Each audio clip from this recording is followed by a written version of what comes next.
So on an episode a few weeks ago, Mike, you mentioned that you'd gone and had a health check. And it is my duty as your co-host to, I take a pastoral role as well as debating the merits of trust and safety and content moderation each week. And I just wanted to, make sure that you're okay. Oh my gosh. Partly that's in response to the stories we'll talk about today as well. But I've taken inspiration from the health wearable device Whoop, right? Oh, yeah. It's quite popular among celebrities. Does a lot of like sleep tracking, checks your bodily activities, make sure that you're, doing okay. And on their marketing page, they ask the following. They ask you to quantify how your body is feeling. So in the spirit of, making sure you're okay, can you do that for us? On a scale from 1 to 10, I'm an 8. That's pretty good. I have no idea. It's more than I thought. Yeah. How do you quantify these things? No, it's I'm doing all right. You make it sound like this is I think this is a HIPAA violation, Ben. I know that's an American thing, but I feel like my privacy has been invaded here. No, this has been a really stressful week. I think a lot of people are pretty stressed out from a bunch of things, and some of which we'll talk about today. But can you quantify how your body is feeling, Ben? Well, I'm quantifying how I feel on what I call the Donald Trump UK visit health spectrum. So we got rid of him for a few days, and you have him. He's in our fair country. I've been monitoring his kind of general aesthetic, and based upon that, I would say I'm, compared to Donald, doing very much okay. There we go. I think my hands are in much better state than his hands. I'll say that. And on that note, I think we should get going on today's podcast.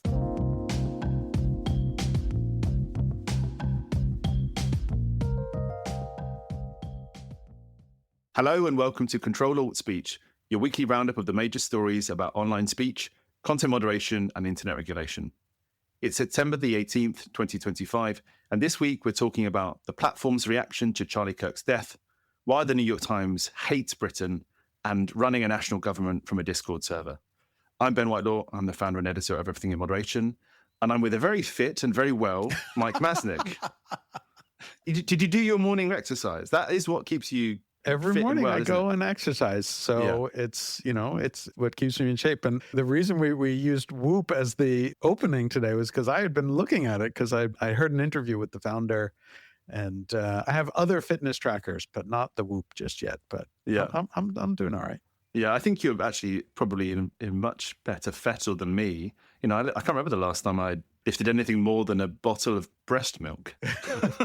Well, I'm sure you lift your child every so often, and that is good exercise. And I will note, because I am somewhat older than you are, Ben, that it does matter. But at your age, you can get away with less exercise. At my age, I would be in serious trouble. Well, I think it's working. It's working for you. I'll say that. As long as you turn up for the recording slot every week, I'm there happy. We go. Talking of turning up, we are actually not going to be recording an episode of Ctrl-Alt-Speech next week. We are having a week off. Both Mike and I are at events related to trust and safety and internet regulation. We cannot avoid it. We cannot avoid it. I mean, it's a good excuse, right? We're not at somebody's birthday. We're actually working, but it means we're not going to be recording an episode. I'm hosting an event in London for Everything in Moderation's 300th edition of the newsletter. Hey, congratulations. That's a milestone. It's pretty good. So it started in 2018, done pretty much 40 editions a year since then. So not had a huge amount of weeks off. And doing that in conjunction with a couple other newsletter writers who write about tech policy under the brand of Marked as Urgent, which I think is a clever newsletter inbox name, but yes, probably is lost on a lot of people. I like it. And then you're going to be at the Stanford Research Conference, right, for Trust and Safety? Yeah, the Stanford Trust and Safety Research Conference, which is in, I think it's 4th year now. And it's always a fantastic event. As I've said before, it's sort of bookends the summer, TrustCon earlier, and then the research conference at the end. And it's a wonderful time. And as I've hinted, we have an announcement ourselves. And I'll be even a little more explicit, that you can sort of find it out if you look at the agenda. But we who have done a bunch of game-related stuff will have something new to announce in that realm next week at the Trust and Safety Research Conference. So stay tuned for that. If you're going to be there, you can come to my session. And if not, then just pay attention because we're going to announce something cool. Nice. And it's not, the session isn't going to be you playing 1 billion users by yourself. No. This is a new game, a new digital game on top of the card playing game that we talked about last week. Yes. So there'll be something exciting for people to learn about there. But feel free to bring copies of 1 billion users and maybe we'll have a game going at lunch. Nice. Games galore everywhere you look. Great. So we'll dive into this week's story tonight. There's a whole load to get into. We are going to start with a story that we actually didn't mention last week, but kind of took place just before we recorded, which is a story many of our listeners will have tracked, has very much dominated the week's news. And that is Charlie Kirk's fatal shooting during a speech at the Utah Valley University. This has lots of parts to it, lots of strands to it. We are obviously not going to talk about the gun-related element to it. We're not really going to talk about him very much. We're going to presume that a lot of people understand who he is and what he does.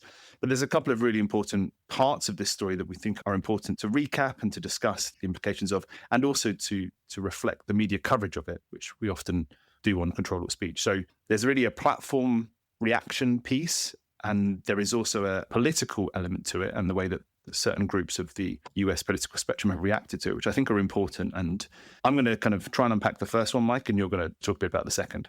The thing about this is, like any major news story, particularly of a shooting and the nature and proliferation of smartphones nowadays, is that horrendous videos of the death of Charlie Kirk, his shooting up on a platform in the university, were widely available on social media almost instantly. And a lot of the coverage this week has talked about the proliferation and spread of those videos from very early on. I obviously went straight to social media as I heard about this, and I was confronted by one of the videos of his shooting as well, albeit from quite far back in the crowd. But there are lots of videos of people in the second and third rows who shared the video instantly with hashtags on video sites, and those were served by virtue of their engagement and their kind of virality to other users, really without, I guess, those people being aware that that had happened. So instantly we saw the spread of these videos. And when something like that happens, and something as graphic as the shooting of somebody, there is a natural reaction for people to ask, like, what were social media platforms doing to prevent the spread of particularly the coverage of the shooting and the video itself? And we've seen, The Verge have done a very good kind of roundup of how the platforms reacted, and other outlets have commented on that and tried to kind of characterize it. So if you have missed it, and if you maybe have taken a break from social media this week because of the nature of this story, I think it's just worth recapping, I think a few of the platforms and how they've reacted to it. So Meta, with Instagram, Facebook, Threads, and WhatsApp, they've done a number of different things across their platforms. They told The Verge they marked a number of pieces of content as sensitive, so users had to click on them to be able to see them. They removed the most graphic material, and they have also kind of prevented the glorification of Charlie Kirk's death. We can talk a bit about how that's possible, Mike, and how there are difficulties in doing so. YouTube said that they were elevating respected news coverage from outlets on its homepage. They put a restriction on the video for people who were under 18, and they also made some restrictions for people who were logged in as well. So you basically had to be logged in and had to be a kind of regular user of YouTube to be able to see that video. Reddit similarly had site-wide rules preventing the glorification of his death, and that's a kind of common theme we saw among some of the platforms, again removing some of the most graphic footage. And TikTok gave a statement saying that they were enforcing community guidelines and safeguards to prevent people from unexpectedly viewing the video, again removing the most graphic elements, which we kind of presume are the kind of close-up videos that are obviously most affecting for people. They also said that they removed videos related to the killing from the For You page, although it's obviously very difficult to know how successful that was.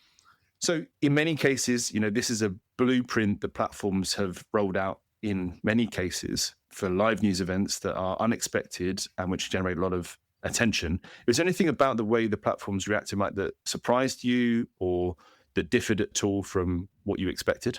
Not really, honestly. I mean, I think they all sort of, everybody's got some experience with some level of this kind of thing. I mean, this famously goes back to the attack in Christchurch many years ago, where it suddenly became this realization that violent crime was being put online for a reason and that people were sort of promoting it. And so there's been plenty of discussion over the years since then about how various platforms should handle these kinds of events where you are seeing violence. And in the Christchurch example, it was the shooter themselves was sort of streamed an attack and, a violent attack. And so there are things that people are doing, but it's very, very difficult. And I actually thought one of the best, most thoughtful pieces I saw on this came from Alice Hunsberger, no stranger to the podcast, has been on many times and obviously writes for you at Everything in Moderation. And she wrote a thing on LinkedIn that I thought was basically saying like, hey, look, here's what's going on. Like, everybody is working hard to deal with this. There's a very quick, people jump to the conclusion that, oh, the platforms don't care, the platforms do nothing, that they're doing things in bad faith. And that is not true. Platforms were very quick to sort of say, like, there are people at those platforms, whether or not they were as effective as they might otherwise have been, or whether or not the teams are as well staffed as they need to be, or whether or not they have all the tools that they need to deal with this. I think every platform, for the most part, was trying to do something to deal with this situation. It then, it may have spiraled out of control in terms of later responses and everything around those lines. But, I think the initial response from most platforms was pretty typical. It takes a little bit of time to get geared up. And then there's an effort where you're being flooded with more people trying to upload.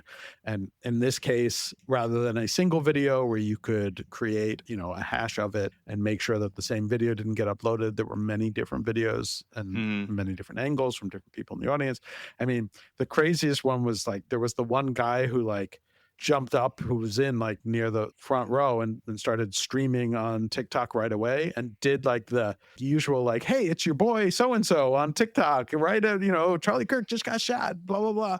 And it was just what is, but then how do you deal with that? That is someone, you could say sort of reporting on the situation. It didn't have the video of the actual shooting, which is what we were initially concerned with. But it's we live in a world where everyone is a broadcaster, and that presents some interesting challenges for the various platforms where you can go in different directions based on that.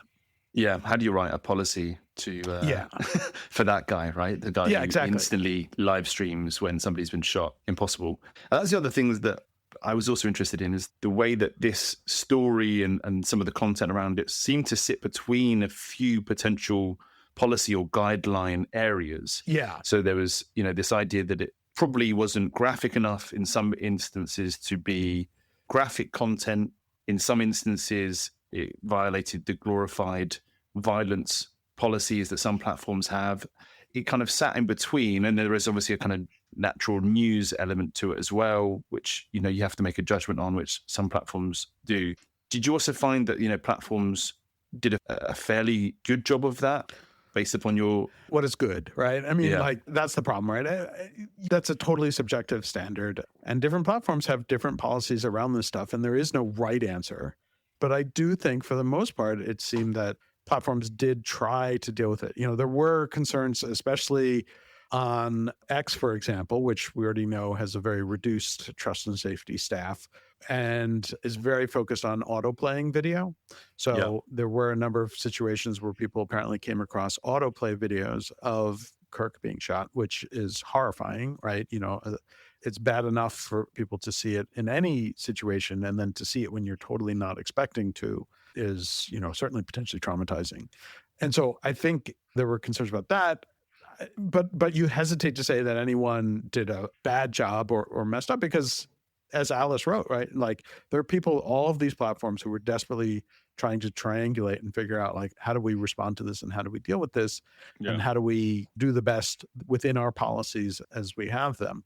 And so I don't want to criticize any particular platform, just noting that especially in the immediate aftermath of these things, every platform, I'm sure, was all hands on deck to do something. And that also means that a lot of stuff was probably blocked and taken down mistakenly, because you're in a rush. You'd rather take down too much than too little in these cases.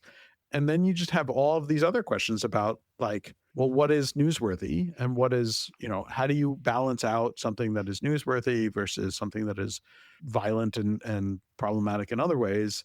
And how do you determine, is it celebratory versus not? Like, these are all impossible questions. And there's no like, oh, this content obviously should have stayed up and this content obviously should have gone down. So I'm hesitant to like say like, oh, these platforms failed and these did better. Yeah. I mean, we talk every week about how difficult these decisions are. And I think, we saw in many ways the fact that platforms were criticized on both sides was almost an indication that they were kind of in the right ballpark, right? There was criticism about them being too quick and being potentially kind of censorial by people on the right of the political spectrum.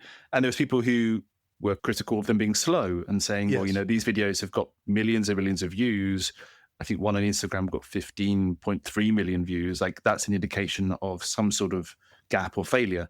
I think about the old British broadcasting adage that if you're being criticized by the left and criticized by the right, you're probably somewhere in where you want to be. And I hate that. I get what you're saying. I always hate that though, because like there's also a chance if you're being criticized by both sides because you did something really bad. Yeah, that's true. That's true as well.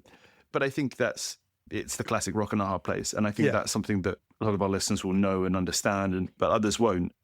I wonder if, I was also thinking about how some outlets covered the reaction of the platforms, and one particular piece by Wired stood out, which I kind of challenged the framing of, in all honesty. The headline was Charlie Kirk was shot and killed in a post-content moderation world. Yeah. And the piece kind of lays out that this is the first kind of major news story, which again, you can kind of critique, in a world where platforms have stepped back from moderating content since January, since the Mark Zuckerberg hostage video to camera, since, the inauguration, since the pressure that's been put by Trump on the big tech CEOs and the kind of anti-regulation rhetoric that's come from the administration as well. I would say that the stuff that the platforms did is very similar, if not exactly the same as the playbook they would have run prior to all of these events. And so I kind of challenge the idea that we are living in a post-content moderation world, inverted commas. This feels very similar. I think it's the fact that moderation has become a kind of toxic concept in the last 6 to 8 months that has really changed. And I wonder what trust and safety professionals, how they feel about that, because they're probably running the same playbook, but within a different context. Yeah. And I should say, I would put more blame on the headline writer of the Wired article than the article itself. It's written by Lauren Good. She's a very, very good reporter, actually, in the space. But, I think it's natural to, yes, in the last year, certainly more so than before, there's been this real direct attack on content moderation and trust and safety. And companies have dialed it back. Certainly Meta very famously has dialed it back. We already know that X has dialed it back. And so there is a reasonable question for a journalist to ask, well, how did these platforms handle it if they were saying they were sort of stepping back on content moderation? But I think the real story is exactly as you said, was that this is the kind of thing that trust and safety teams are geared up for. And to me, it's also kind of the lesson in, for the people out there who spent years claiming, oh, trust and safety is just censorship, like, no, right? Like, this is what trust and safety is supposed to be there for. It's supposed to be able to respond to things to keep people safe on the platform. And that includes not having you suddenly randomly, unexpectedly exposed to horrific violence that you're not ready for and not prepared for.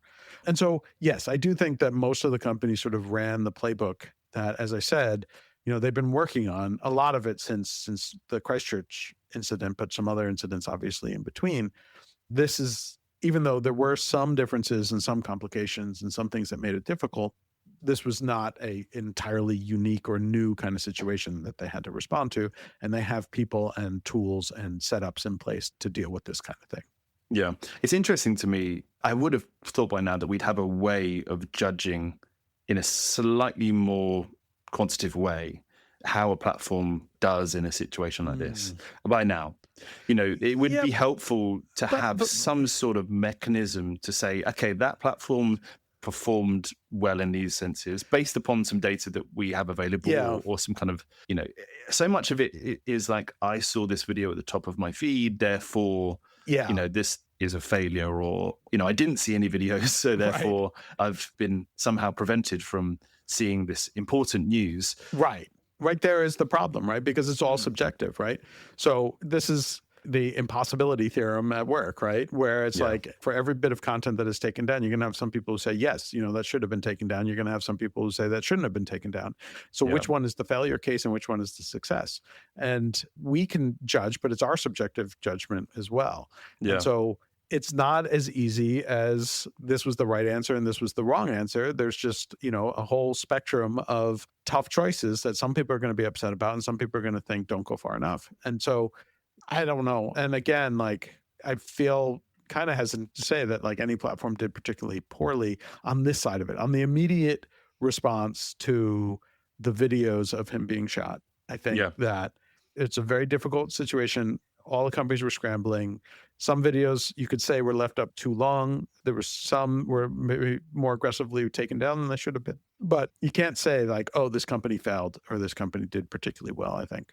No. And before we kind of move on to the political reaction and I guess the reaction to the way the platforms dealt with the situation, it was just noteworthy to me that the platforms didn't just remove content. Rennie DeResta talks about kind of how platforms do moderation normally in three ways: removing content, reducing its reach, and then informing people. And by informing, she means kind of putting labels, having kind of screens that show where content is graphic. Even though we have had this, I guess, pushback against content moderation and trust and safety over the last 12 months, let's say, platforms were still doing a bit of each of them, which I think is interesting and shows, I guess, how that playbook is holding to a degree, which I think is noteworthy. Let's go on to the kind of wider political conversation. It wasn't just the videos that were prominently kind of showed on the platform. There's a lot of people who were reacting to the story, who were quote tweeting, who were arguably celebrating his death, people who had different political views than him. And as a kind of prominent conservative voice, Kirk was close to Donald Trump, and Trump came out and said he was a wonderful American and said, this kind of rhetoric is responsible for terrorism that we're seeing in our country. So there was a kind of reaction to his death that we then saw become a story in its own right via the widespread doxing campaign that some of conservative right decided to wage. Is that right? Yeah, I mean, there were so many different elements to this, and obviously we're trying to stay away from the sort of purely political aspect of this discussion, but like there was then the discussion of how do platforms handle the following discussion. And so some of that was, how should platforms be handling people who are arguably celebrating or condoning, in some sense, the violence? And what do you do about that? And that raises all sorts of other questions. And then you had people who were then mad about people who were seen as, often in a not so accurate way, but seen as condoning and supporting the shooting, and then responding to that by doxing them, harassing them. There was an effort to sort of create a database of everybody who was claimed to have celebrated the shooting, potentially to get them fired or whatever. And then so platforms had this sort of secondary struggle over how do you handle the moderation on that? Are you allowing people to say things, which is certainly First Amendment protected speech, where people who did not like Kirk, could they express their opinion on this? Did that violate certain rules? And then the response from others then trying to harass and dox people who responded incorrectly, I guess would be the more diplomatic way of putting it, to his death. And I think that created a much bigger struggle for the various platforms, because unlike the shooting video itself, I think that has always been a more challenging situation to respond to, because again, so much of that is in the eye of the beholder and so much of that is purely subjective. And then you have to look at what falls under what policies, right? So lots of platforms have policies about encouraging violence or doing things that will encourage more hatred and violence. And so where do certain posts or content fall on that spectrum? And that becomes a big judgment call. And a lot of people are going to disagree. And again, you have platforms that are all rushing to make very quick decisions at scale, which is also difficult, just the sheer scale of it, which a lot of people don't have a sense of. And at the same time, people are then going around criticizing all of the platforms. So people were very quick to say, oh, X is doing a terrible job at this, or Instagram is doing a terrible job at that, or TikTok is doing a terrible job. But in both directions. In some cases, it was like, oh, there's a huge community of people who are celebrating this, or there's a huge community of people who are doxing this. And why don't the platform stop it? And so again, it's like this rush to assume that the technology companies have to be immediately perfect when they have sort of two opposed groups effectively going at each other and figuring out how do you step in and moderate that impossible fight. Yeah. I mean, I am asking you this because I myself may be doxed if I don't. But Blue Sky. Yes. We have a bell. The bell. Mike is a board member of Blue Sky. I am on the board of Blue Sky. Take everything I say is completely biased. Though I will also note, I have not discussed this with people at Blue Sky. I do not work there on a daily basis. I have no say or control over how trust and safety works at the company. You've only got the angry responses of people on Blue Sky. I have lots of people yelling at me. But there was, Blue Sky did a couple of things. They put out a kind of a warning to users for people who were celebrating the death of Charlie Kirk, and they said that glorifying violence or harm violates our community guidelines. We would take action on those who celebrate his death. Yes. And then I wasn't super privy to it, but there was a lot of people who were doing that in kind of subversive ways, including saying rest in piss and kind of playing on RIP. And those people received some bans. And again, I know you're not in the weeds on this, but that's a good example, I think, of where platforms are trying to proactively, through a statement on the platform and then in the actions of its enforcement, try and address this issue, but then get blowback from people who say, why can't I say rest in piss or rest in, whatever? You don't have to say anything about that. I just wanted to use the bell because we haven't used the bell for a while. Yeah, I mean, it is a very, very difficult situation where there is pressure on all sides. And I will note that there was also, at the same time that all of this was happening, there was also a widespread campaign, mostly on X, to argue that the entirety of everyone on Blue Sky was celebrating Charlie Kirk's death, which was never true. And there were a few people who pushed back on it and pointed out that, yes, there were some people, but there were also some people on Twitter and on Instagram and on TikTok who were doing the same. It was not a universal thing, but that did lead to, and again, like I have no idea what the decisions internally of the company. I haven't spoken to anyone at the company about what the decisions were in the last week. I'm sure that they were under tremendous pressure from all sides about how do we handle this, and is the narrative being turned into this idea that Blue Sky was celebrating. And, the company had come out very quickly with a statement saying that that was not acceptable under their policy. And then the question is, how do you enforce it? And as I said, everyone is dealing with these things at scale, at massive scale, at scales beyond what most people who haven't done it can comprehend. Yep. And when that happens, certain things may get taken down too aggressively, some things not aggressively enough, and then you have to correct over time. And it sucks for people who are sort of caught in that. But as always, even when I disagree with larger issues within all of these companies, with all of them, I think that they genuinely were trying to do the best that they could to deal with these things. And I say that of including X, a company that I have had plenty of things to disagree with over the last few years. It seemed to me that they were all trying to find that right line to handling the moderation of this event. And everyone is going to make mistakes and everyone is going to make decisions that other people disagree with, which is why I really liked Alice's piece where she was like, basically have some sympathy for the teams of people who are actually trying to make these decisions on the fly with very little time and not able to deal with the full context of these situations. So yeah, I mean, I think it was probably a really tough situation with Blue Sky. I think it'll be interesting to see if they do some sort of post-mortem on this at some point in the future. I know that there was criticism from both sides. And I think that was true of lots of different platforms. It wasn't unique just to Blue Sky. Yeah. Okay. So difficult week for platforms. I don't want to legitimize Pam Bondi, but can we just talk a little bit about her comments about this, kind of hate speech towards Charlie Kirk and the wake of Yeah. his killing. And again, we don't need to get too political here, but I think there is something to point out around the nature of the ticket that Trump and the Republican Party ran on around and its views on free speech, and a sudden shift in the way that it's characterizing speech that it doesn't disagree with. Is that fair?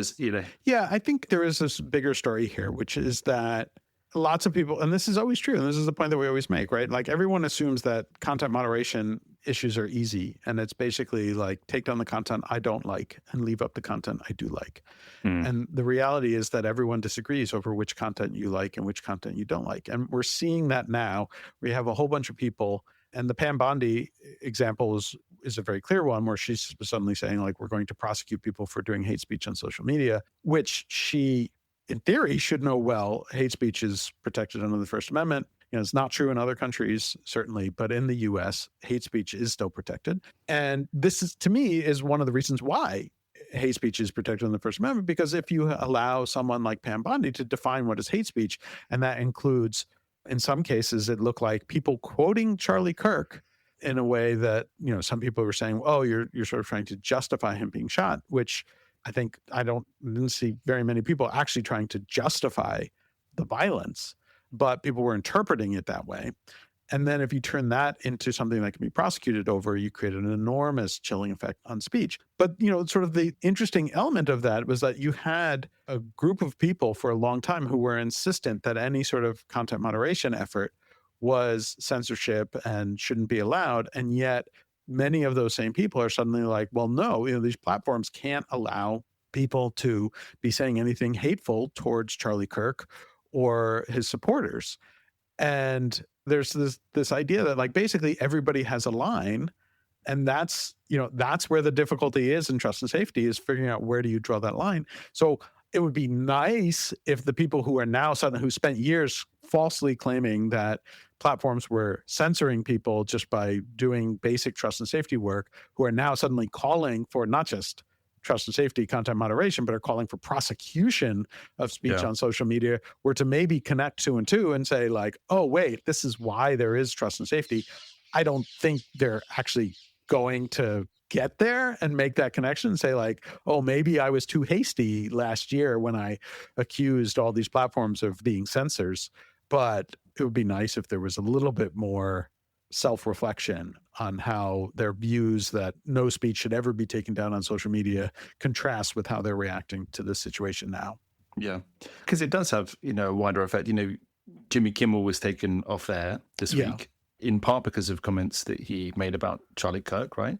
It's very pretextual. I mean, if you actually look at I've been a little frustrated with reporting on that because everyone is sort of presenting it as because of his comments about Charlie Kirk, but it wasn't, because his comments were totally benign. If you actually look at what he said, it was really that he was making fun of Donald Trump, which led to the FCC then threatening Disney, which is just like such an obvious First Amendment violation. It's really, really kind of scary. But what it all boils down to is an effort, and this is why we're always nervous about where the regulatory whims fall, is that when you have government officials telling people this is allowed, this speech is allowed, this speech is not allowed, it really depends on who's in the government. And if you don't trust them and they have different incentives or different motives for what speech they want allowed and what speech they don't, the real reason why Jimmy Kimmel was attacked was because he was making fun of the president. And that has to be admitted. And when you leave open the ability for government officials to force platforms to remove speech because they claim it's harmful, you have to be aware that malicious actors will then use that to censor criticism and pull down criticism. And as history has shown, almost always use those powers to attack marginalized voices over the powerful voices. Yeah. I think also we won't go into it now, but like this war against certain media as well is something that, the Republican Party and Trump are clearly ramping up. We've seen this instance of ABC being forced to kind of take down Kimmel's show. We've seen the kind of court case, defamation case being brought against the New York Times, which its CEO has said is baseless and they will fight. But there is this kind of, again, chilling effect potentially that comes as a result of this. Yeah, there's a massive chilling effect across media, and that includes social media. And you can't tell this story without telling the wider story of the current Republican Party really trying to control the media in all sorts of ways, which actually we'll talk a little bit more about in a few minutes, I think, with one of the other stories that we have. Yeah, indeed. I mean, the New York Times wrote this week a story which I found quite funny in the context of all that we've discussed, which is a piece entitled, "Has Britain Gone Too Far with Its Digital Controls?" Oh my goodness. And I expected to see your byline on it, Mike. Oh, come on. You didn't write it. You didn't write it this time. I did not. And wait. Just for the record, I want to point out for listeners too, I had seen this story and chose not to put it on our rundown list today because I thought, no, I've said these things enough. Ben doesn't need to hear me say it. And then I show up today, and what does Ben put at the top of his list? This story. It's true. It's true. I'll tell you why I included it in a second. But this is I guess, an interesting story in the context of what we heard, pointing the finger at Britain and its supposed draconian digital laws. There is a lot to criticize Britain for. And this piece kind of goes into some of the surveillance, facial recognition issues, as well as its, the kind of recent attempt by the government to break encryption for Apple users, which we criticized and we have commented on. There's also rolled into that the Online Safety Act and some of the kind of broader diplomatic discussions that Trump and Keir Starmer have been having this week whilst the president of the United States has been in London. So this piece is kind of, I guess, summing up all of those developments. I always think that a story, Mike, that has the question in the headline, the answer is almost always no. Yeah, that's oh God, I'm blanking on it. I feel really bad. It's a law. It's someone's law. Is it? God. Yeah. White Law's law, no? No. It's a famous law, and I know the guy, and I feel bad, and I am apologizing right here on the podcast that I am forgetting your name. I didn't even know that this is I'm going to look it up. Okay. In the meantime, while you do that, I wanted to bring this. Betteridge's Law. Betteridge's Law. Betteridge's Law of Headlines is an adage that states any headline that ends in a question mark can always be answered with the word no. I like that. There we go. Named after Ian Betteridge. His work I've read before. Very good. I wanted to kind of bring this partly to talk about the New York Times' absolute hatred and mischaracterization of Britain over the years. There is a long-standing series of stories in which the New York Times kind of mischaracterizes our food, our arts, our view on sports, like where we go on holiday, all this stuff. My favorite that I wanted to kind of share was in 2018. You may remember it actually put out a Twitter call for people to submit their petty crime incidents in London. And that was like a kind of red rag to a bull for the British public. There was a few angry responses, but mostly people replied with funny, kind of dry, sardonic responses, saying there was one time this guy on the tube escalator stood on the left and I was furious. Well, I think it's reasonable to be furious at that. I cannot stand people who stand on the left on escalators. Exactly. That is a crime against humanity. And putting in, milk before hot water when making a tea. Well, now there's some debate on that. I am in agreement with the British way, but I understand that elsewhere they don't feel as strongly about that. No, there's one way of doing it in Britain. And I won't be swayed on that. So I think there's something kind of funny here, which is the way that I guess the New York Times and potentially as a very well-read media source in the US, how the US thinks about the UK and its approach to digital and tech policy right now. But also there's a kind of serious point there that I think there is a serious point. And obviously, I've talked about why I think the UK has gone too far with some of its rules. But I do feel like also it's easy, and I think this piece does a little bit of it, is sort of conflating a bunch of different issues, some of which are more serious than others, right? Like the attack on encryption is, I think, very, very, very problematic. I think there are other laws that Britain has that are more problematic, and sort of lumping them all together as if they're all the same, I think doesn't allow you to sort of separate out and prioritize which things are really bad. And I have my complaints about the Online Safety Act, but I actually do think a lot of the Online Safety Act, there are elements of it that were done in good faith and that Ofcom is trying to do things in good faith. And I appreciate that aspect of it.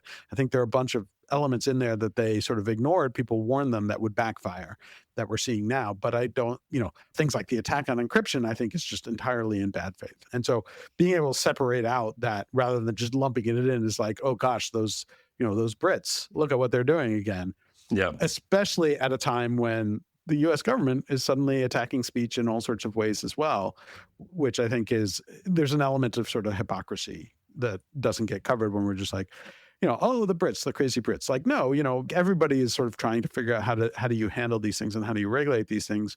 And so it's not just the UK, Australia, Europe, everywhere. And, nobody, including in the US, has the right answer yet. And so it's easy to criticize. It's harder to come up with like, what are better approaches overall? Yeah. And there's a good, actually, piece by Public Knowledge, the kind of think tank, which we won't dive into, but makes that point around how there is an element of hypocrisy here, and particularly in relation to the Digital Services Act, which I think has come under fire from Congress in the past. A few other stories we want to touch on, Mike. One that relates to Donald Trump and TikTok, which, again, people might have heard about. And then we will finish up on a story we touched on last week. We're starting to see the long-standing story about TikTok emerge, and we're starting to get through the very long, dark tunnel as to find out what actually we're going to do with TikTok in the US. I mean, it's so crazy, right? Because you go back to the very beginning when people sort of forget how this story started, which was that in 2020, a bunch of TikTokers made Donald Trump look foolish by reserving a bunch of tickets to a rally so that they thought they were going to have this huge turnout, and then nobody showed up. It was like a big viral TikTok moment. Yeah. And almost immediately afterwards, Donald Trump was like, oh, TikTok is run by the CCP and we have to shut it down. And then took some very ham-fisted steps to try and shut down TikTok, which failed in court and were a mess and were just done in the most incompetent way possible. And then that sort of disappeared with the election of Biden. But then there was still like continued activism by people, some of which later came out were driven by Meta hiring PR people to drive this big story about how TikTok was a national security threat, which got driven up and became like this story of like, oh, TikTok's connection to China makes it dangerous, which it might, but it was very much done in a moral panic manner, which then went into overdrive also with people, certain politicians then also complaining about TikTok users supporting Palestine, which is another sort of, there's a whole bunch of like, wedge issues that somebody's tapped into. Yeah. Right. And which then led to Congress passing a law that said that TikTok had to be sold and controlled by an American company, which, timing wise, stupidly was supposed to go into effect the day before Trump's inauguration. And then he claimed to have saved it. TikTok went down for a day, but then his saving it was just telling everyone to ignore the law, which he's done. There was always he would give like a 90-day delay before he would enforce the law, which the law did not allow him to do. It gave him one chance to do like a 75-day delay if they showed like progress towards it. He just makes it up entirely. And again, the Attorney General sent this letter because the law really enforced not against ByteDance or TikTok itself, but against like Google and Apple and hosting companies if they allowed the app to exist. And they sent this really weird, very questionable letter saying, no DOJ will ever enforce this law against you, which you're not. That's not how the law is supposed to work. It's just, that's not. It's hard to explain how. But all of this time, there's been this effort to then actually try to sell TikTok off. Now, so that history is important because going all the way back to 2020, the plan, Donald Trump's original plan was there were companies who were interested in buying TikTok. And Donald Trump had to make the approval. And he rejected any company that wanted to buy TikTok that wasn't a loyal MAGA Trump supporter. So he originally wanted to have Larry Ellison, who's a big Trump supporter and the founder and now CTO, but still, hugely influential at Oracle, and Walmart. It was originally going to be Oracle and Walmart, which was another Trump supporting company. And that deal fell through for a variety of reasons. And so now, 5 years later, we're back in the same position where it is sort of being sold, where 80% is being sold. ByteDance will still retain 20%. Importantly, ByteDance still retains control of the algorithm, that they will then license to this new entity. And Donald Trump had been very explicit that no deal would be acceptable where China controls the algorithm. And yet that is the way this is ending up. Wow. So they're going to create a new company effectively that will be 80% owned by Larry Ellison, Andreessen Horowitz, the big venture capital firm, and Silver Lake Partners, which is a big private equity firm. And Oracle, which had been the plan all along, will effectively do the hosting. They have been hosting TikTok. This isn't a big difference. And they will do some security review, which everybody forgets was part of an original plan that came out in 2021. Right. And there was an announcement, which I wrote about in, I forget, 2022 or 2023, that now all TikTok code was being audited by Oracle. Everybody forgets that, but now everyone's acting as if it's a brand new thing. But this app will be effectively under control of Donald Trump's friends, and there will be a board member appointed by the White House, which feels very sketchy in a country where you're supposed to have separation of the government and corporations. But we've already seen other aspects of this, having a golden share in U.S. Steel, taking 10% of Intel. There are a bunch of things where this government has gotten much more deeply involved in corporate things. So this will be a new company. It will also be a new app. That is, I think, the biggest element of this is that people using TikTok will be forced to switch to a new app if they want to continue using TikTok. And I am wondering if this is a chance for somebody else to step in and sort of, it could be Instagram. I'm sure Instagram will gleefully try and take that market, but it could be an opportunity for somebody new. There are a number of smaller companies out there that are trying to build TikTok competitors to step in and say, do you really want to switch to the app that is controlled by Donald Trump and his friends, or do you want to go to a different app? And so we'll see where that goes, but it's kind of big news. It would take a brave competitor to frame their app as an alternative to Donald Trump, right? You don't want to. It's the reason you would. There are risks associated with that, but also if you look at the approval ratings, especially among young people, I think that there is a marketing campaign for somebody out there to present themselves as an alternative on the political front. Yeah, I think that would be really interesting to see. And what the implications of that algorithm deal, that licensing deal will also include. We will see. One more story to touch on, Mike, which we covered in depth last week, which was the social media ban in Nepal, which led to a widespread unrest in the capital and a change of government. And the army has been in charge pretty much since then. This is another New York Times story, which I've allowed because, they're so anti-Britain. But they make a really interesting point about how one particular platform has been at the heart of some of those governmental changes since last week and when we talked about the story. And is basically arguing that the government is being run in a Discord server, which is absolutely incredible. I assume most people are familiar with Discord, but it is like a chat app if you're familiar with Slack or any kind of group chat effort. That's what Discord is. And so, basically what happened was a lot of the organizing for, we talked about it was a Generation Z protest in Nepal. A lot of the organizing for it was in various Discord groups. And as the government collapsed and the prime minister resigned, suddenly like the Discord chats became more and more important. And yes, sort of the military is in control, but they're sort of taking cues from what the discussion is in the Discord chat, including like a discussion over basically who should the interim leader be. And it's just kind of mind blowing when you take a step back and you're like, oh my God, like, this is a platform that was designed for like gamers to be talking to each other as they're, playing Call of Duty or whatever. And yet here they're like rapidly planning a government and voting on things and having discussions over, who should do this and who should do that. And how do we plan out for an actual election? I think it's a really important reminder about how these platforms are communication tools, and they're tools that can be used in all sorts of ways for good and for bad. And we're seeing this, when you suddenly need to have organization out of chaos, a whole bunch of people came together in a Discord group to like try and figure out like, how do we run Nepal? It's absolutely fascinating to me. And I think it's another reminder of like the power of these tools when used well to organize and get people together. Yeah, it's funny. That is true. It's funny that you took that from the piece because what I took was what a whole bunch of chaotic mess it sounds like. There's 1% of Nepal's population is in one Discord server voting on the next leader of the country. Yeah. and anybody is allowed to jump in and talk. So apparently there's a quote in the piece that says like, it's very disorganized and sounds like a random social media call. Can you imagine just like people Yeah. talking over each other and like shouting? And then there's a bunch of mods who are trying to kind of bring, I don't know, some semblance of normality to proceedings.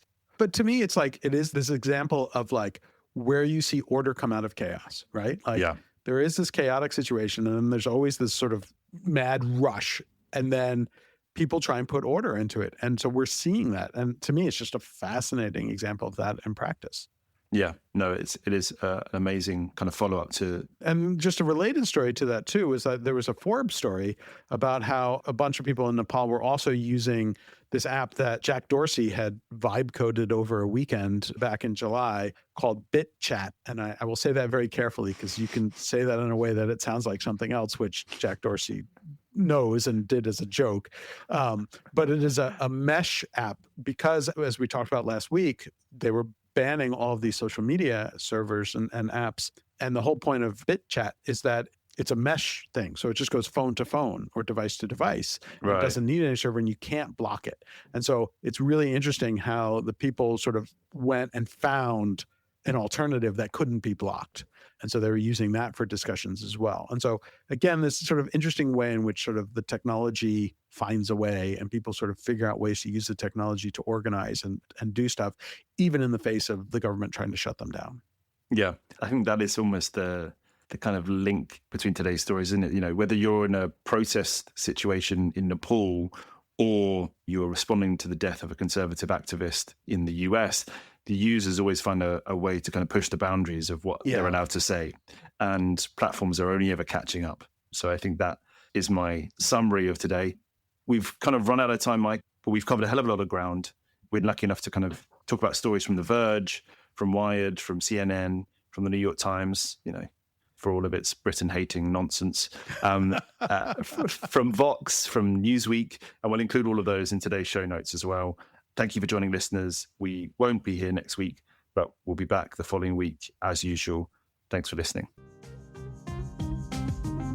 Thanks for listening to Ctrl-Alt-Speech. Subscribe now to get our weekly episodes as soon as they're released. If your company or organization is interested in sponsoring the podcast, contact us by visiting Ctrl-Alt-Speech.com. That's Ctrl-Alt-Speech.com.